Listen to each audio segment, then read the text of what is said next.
तोरे संग सपना मोर जिनगानी।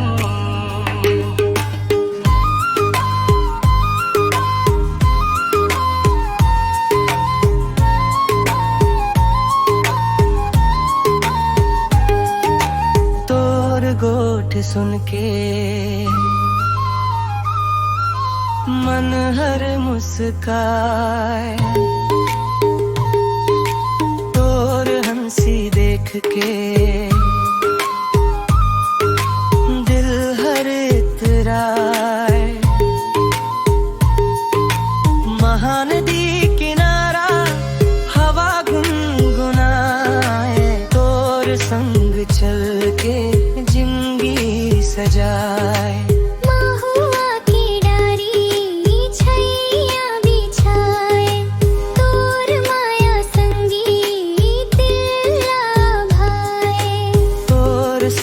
सपना सच हो जाही, तोर बिना मोर जिंदगी सुनी लागही।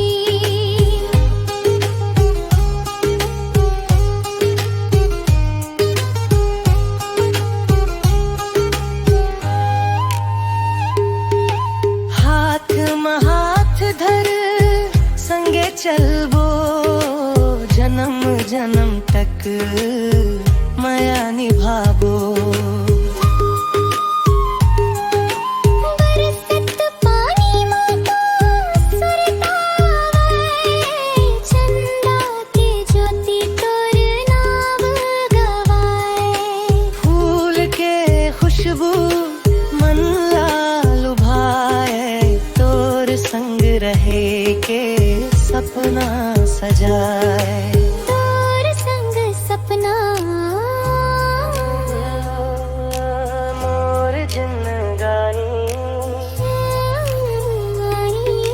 माया के डोरी कभू नहीं टूटही।